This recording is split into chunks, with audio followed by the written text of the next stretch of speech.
Thank you to our great U.S. Attorney here. We also have our DEA Administrator, Terry Cole, our HSI Acting Executive Associate Director, Derek Gordon, FBI Operations Director, who I'm with every day, Chad Yarborough, U.S. Attorney in the Southern District of Florida, Jason Quinones, U.S. Attorney for the Western District of Texas, Justin Simmons, and Acting Assistant AG Matt Galliotti, who I'm with almost every day as well. We're here to announce a landmark victory for the Department of Justice, our law enforcement partners, and the United States of America. As you've heard, drug kingpin Ismael Zambada Garcia, also known as El Mayo, has confessed to a lifetime of crime in service to the Sinaloa Cartel, a foreign terrorist organization. Thanks to the relentless work of our prosecutors and our federal agents, El Mayo will spend the rest of his life behind bars. He will die in a U.S. federal prison where he belongs. His guilty plea brings us one step closer to achieving our goal of elimination of the drug cartels and the transnational criminal organizations throughout this world that are flooding our country with drugs, human traffickers, and homicides. Under President Trump's leadership, the Department of Justice is on the front lines of this fight. We're standing shoulder to shoulder with all of our law enforcement partners to dismantle these narco-terrorists. And that's exactly what they are. They are narco-terrorists. El Mayo was one of the most prolific and powerful drug traffickers in this world. His partner was El Chapo. They were co-founders of the Sinaloa Cartel. They brutally murdered multiple people and flooded our country with drugs. Their reign of terror is over. He will never walk free again. Over the last 3 decades, El Mayo and his accomplices made billions of dollars, hundreds of millions each year they were making by bringing poisonous drugs into our country. No longer. The Sinaloa Cartel initially built their businesses with cocaine, but then under El Mayo's leadership, they turned to heroin, they turned to fentanyl. They purchased fentanyl precursor chemicals from China.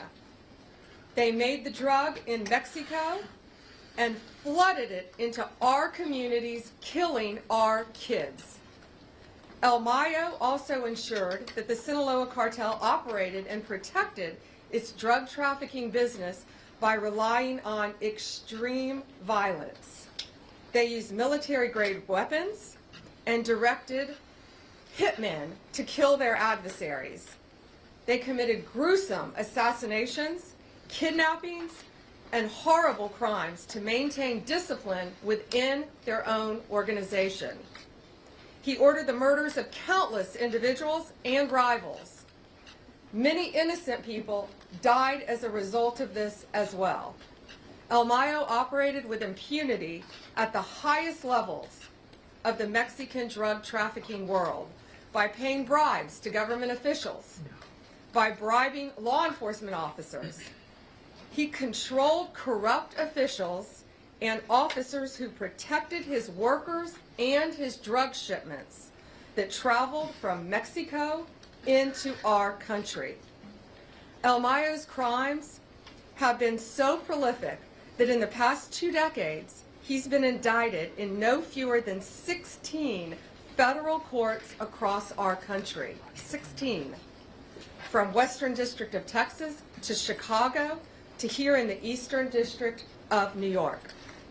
He escaped justice for decades, but under President Trump's leadership, he has finally been brought to justice. Today's conviction is the latest success in the United States fight against deadly cartels and transnational criminal organizations. We've made remarkable progress. Just to give you a few examples, under President Trump's direction, the United States State Department designated the Sinaloa Cartel, together with 5 other cartels, and MS-13 and TDA as foreign terrorist organizations due to the serious threat that they pose to our national security. As a result, the DOJ has already charged leaders of the Sinaloa Cartel with narco-terrorism and charged alleged members with support and supporters of TDA, MS-13, and CJNG, currently one of the most violent cartels in Mexico. They provided material support to a terrorist organization. We are calling these drug kingpins what they are: international narco-terrorists that invade our country, threaten the sovereignty of our borders, and destroy our communities. They are terrorists, and we will prosecute them like they are terrorists. Since President Trump took office, Mexican authorities have expelled more than 50 high-ranking cartel leaders and other dangerous criminals to our country to face prosecution. More than 50. These are historic numbers that ensure that these criminals will face justice and face justice on American soil. We now have leaders from CJNG, Sinaloa, and Los Zetas in custody. Our prosecutors in the Criminal Division and the Northern District of Illinois obtained a guilty plea from Ovidio Guzman Lopez, the son of El Chapo, and another leader of the Sinaloa Cartel, the co-founder.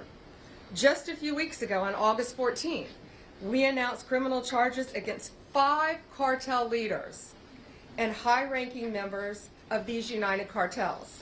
We will not rest until Americans are safe from these narco-terrorists. Thanks to our law enforcement officers, both here and in Mexico, who often put their lives on the line every single day to protect us and to get these violent leaders off the streets. We are not done yet.